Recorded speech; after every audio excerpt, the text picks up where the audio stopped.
ओम नमो भगवते वासुदेवाय।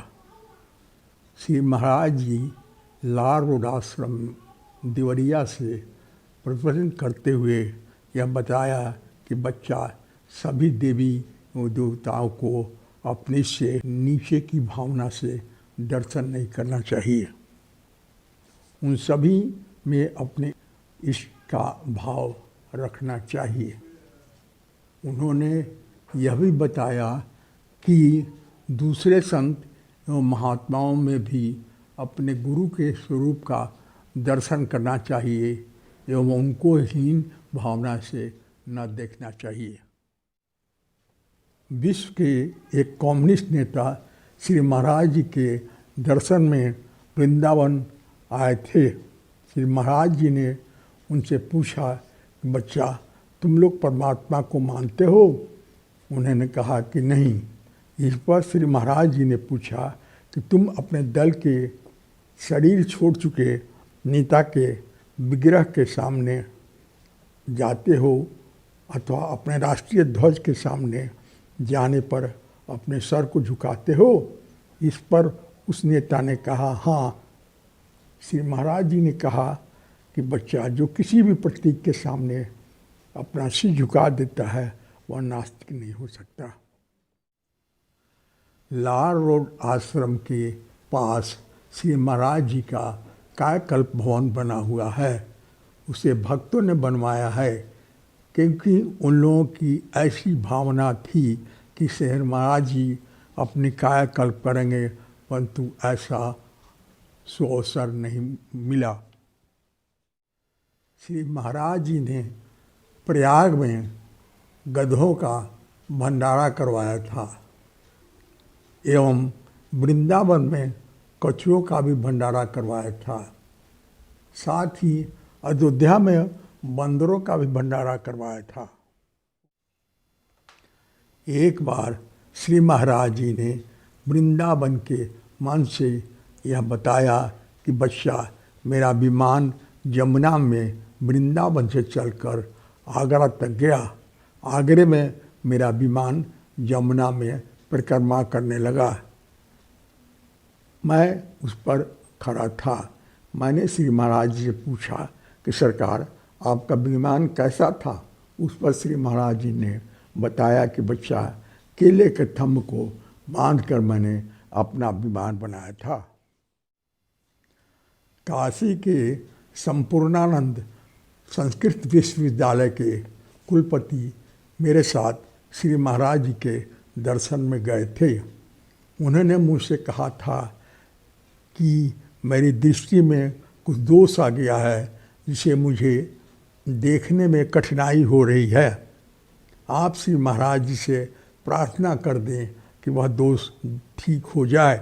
मैंने श्री महाराज जी से यह बात बताई तो श्री महाराज जी ने कहा कि बच्चा पंडित को कह दो कि वह चंद्रमा को जितनी देर देख सकता है देखे, उससे उसकी दृष्टि दोष दूर हो जाएगी।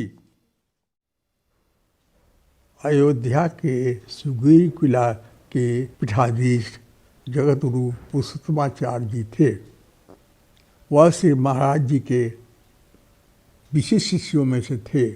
उनको श्री महाराज जी ने जगतगुरु की उपाधि दी थी। उन्होंने एक प्रसंग में मुझे बताया कि युवावस्था में मैं श्री महाराज जी के दर्शन में गया था। उस दर्शन में मैंने उनसे प्रार्थना की कि मुझे संत बना दिया जाए। इस पर श्री महाराज जी ने पूछा कि बच्चा तुम संत बन के प्रसाद कहाँ से पाएगा? इस पर उन्होंने कहा कि भिक्षाटन में मुझे जो कुछ भी मिलेगा उससे ही अपना जीवन यापन कर लेंगे। इस पर श्री महाराज जी ने कहा कि बच्चा तुम जो भी भजन करेगा वह तो तुमको जो भिक्षाटन देगा उसको मिल जाएगा। इस पर पुरुषोत्तमाचार्य जी चुप रह गए। इस पर श्री पुरुषोत्तमाचार्य जी ने कहा कि मैं थोड़ा गोरस पीकर अपना जीवन यापन कर लूँगा। इस पर श्री महाराज जी ने कहा कि बच्चा तुमने जीवन में कभी गौग्रास दिया है? इस पर पुरुषोत्तमाचार्य जी ने कहा कि नहीं। तब श्री महाराज जी ने कहा कि तुम्हें गौरस पीने का अधिकार नहीं है। अंत में पुरुषोत्तमाचार्य जी ने कहा कि सरकार, मैं कुछ कंद मूल खाकर जीवन यापन कर लूँगा। उस पर श्री महाराज जी ने कहा कि बच्चा, तुमने जीवन में कोई फलदार वृक्ष लगाया है? इस पर आचार्य जी ने कहा कि नहीं। इस पर श्री महाराज जी ने कहा कि तब तुम्हें किसी वृक्ष का फल खाने का अधिकार नहीं है। इस पर आचार्य जी शांत हो गया और महाराज जी के शरणागति हो गए और श्री महाराज जी ने उन्हें संन्यास दीक्षा दिया। श्री देवराहा दिव्य दर्शन जब छप कर तैयार हो गया तो मैंने श्री महाराज जी से प्रार्थना किया कि उस समय के प्रधानमंत्री श्रीमती इंदिरा गांधी को लाल रोड आश्रम पर बुलाकर इस ग्रंथ का विमोचन कराया जाए। इस पर श्री महाराज जी ने कहा कि किसी प्रपंच में मत पड़ो, मंच के सामने जो केले के वृक्ष हैं ये ग्रंथ का विमोचन करेंगे। लाल रोड आश्रम के राधा कृष्ण मंदिर के महंत श्री निरंजन दास जी थे। दिसंबर 1984 में सरयू किनारे श्री महाराज जी के आश्रम पर जब दिव्य दर्शन ग्रंथ का विमोचन का कार्यक्रम चल रहा था, उस समय लगभग 100 भक्तगण वहां पहुंच गए थे। ग्रंथ का पूजा पाठ चल रहा था। इस बीच मुझे ध्यान आया कि इतने भक्त आए हैं, इनके प्रसाद पाने की कोई व्यवस्था नहीं है, इसके लिए कुछ करना होगा। इस पर मैंने भक्तराज भागवत जी से पूछा कि व्यवस्था कैसे की जाए। इस पर भागवत जी ने कहा कि अगर भगवान से पूछेंगे तो वह इस व्यवस्था को करने के लिए आदेश नहीं देंगे, इसलिए आप राधा कृष्ण मंदिर के महंत जी श्री नरेंद्र दास को द्रव्य देकर प्रार्थना करें कि लगभग 100 लोगों को राधा कृष्ण मंदिर के अहाते में इन भक्तों के प्रसाद पाने की व्यवस्था करा दें। मैंने वैसा ही किया और विमोचन का कार्यक्रम पूरा होने पर सभी भक्तों ने राधा कृष्ण मंदिर प्रांगण में प्रसाद पाया। श्री राधा कृष्ण मंदिर के महंत श्री निरंजन दास जी की आँख में मोतियाबिंद की शिकायत हो गई थी। वह किसी अस्पताल में जाकर उपचार कराने के लिए तैयार नहीं थे। इस पर श्री महाराज जी ने चिकित्सा की व्यवस्था वहीं राधा कृष्ण मंदिर के प्रांगण में करा दिया था। श्री महाराज जी के लाल रोड आश्रम पर उनकी सेवा में एक संत 27 वर्षों से लगे हुए थे। 1975 में एक महायज्ञ उस लाल रोड आश्रम पर आयोजित हुआ था। यह संत आगंतुक संतों महात्माओं की देखरेख एवं सेवा में लगे हुए थे। श्री महाराज जी के एक विशिष्ट भक्त प्रयाग से यज्ञ में आए हुए थे। वे भक्तों के सेवा में लगाए गए थे। यह सेवक यज्ञ में आय एवं व्यय की व्यवस्था देख रहे थे। यज्ञ समाप्ति के बाद काफ़ी द्रव्य उनके पास बच गया था। वह संत और यह भक्त दोनों ने साठगांठ कर लिया और निर्णय लिया कि उस संत को तो प्राय जो भी भक्त लाल रोड दर्शन में आते हैं उनसे उनको अच्छा परिचय हो गया होगा।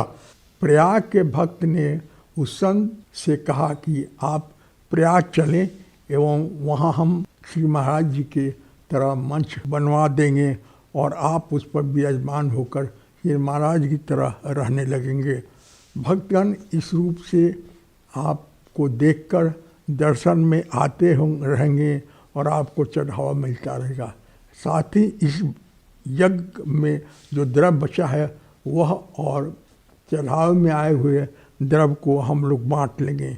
इस तरह आपकी ख्याति श्री महाराज जी की तरह हो जाएगी। इस कार्यक्रम के तय होने के बाद संत ने श्री महाराज जी से आश्रम से छुट्टी लेने की इच्छा जाहिर की कि मुझे चारों धाम जाना है।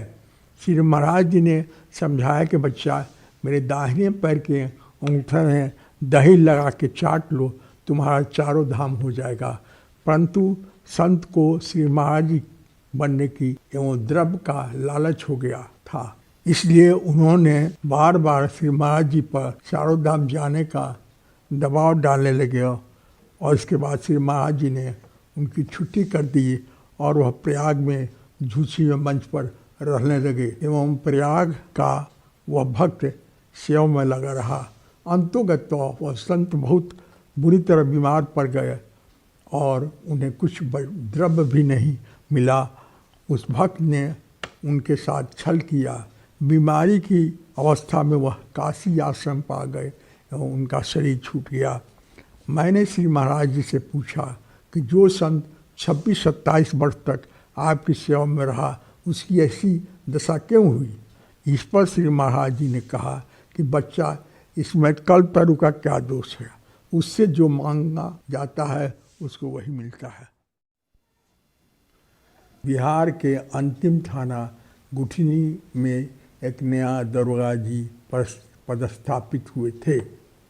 वे सब परिवार श्री महाराज जी के दर्शन में पहली बार गए। उनको पहुंचने में बहुत विलम्ब हो गया। श्री महाराज जी सरयू स्नान में गए थे। अंधेरा हो रहा था और दुर्गा जी घबराने लगे थे कि यह दियर क्षेत्र है, चोर डाकुओं का अड्डा है, अतः दूसरे दिन सवेरे आकर दर्शन करेंगे। यह सोचते ही श्री महाराज जी अपने मंच पर विराजमान हो गए और दुर्गा जी के मन के भाव को समझ गया। श्री महाराज जी ने कहा कि बच्चा, तुम डर गए हो? दरोगा जी ने कहा कि नहीं महाराज, और अपनी पिस्तौल की तरफ दिखाकर कहा कि यह हम लोगों की रक्षा के लिए है। उन्होंने अपना पिस्तौल निकालकर श्री महाराज जी को दिखाया। इस पर श्री महाराज जी ने कहा कि बच्चा, मुझे बताओ कि कैसे रक्षा करता है। दरोगा जी ने अपने पिस्तौल को चलाया, परंतु एक भी गोली नहीं चली। उन्होंने कई बार प्रयास किया। श्री महाराज जी ने कहा कि बच्चा, यह कहाँ कुछ कर रहा है। दरोगा जी इस पर शांत हो गए। तब श्री महाराज जी ने कहा कि बच्चा, जब राम चाहेंगे तभी यह चलेगा। इतना कहकर श्री महाराज जी ने कहा कि बच्चा, अब चलाओ। दरोगा जी ने पुनः पिस्तौल को चलाया और गोलियां निकलने लगी।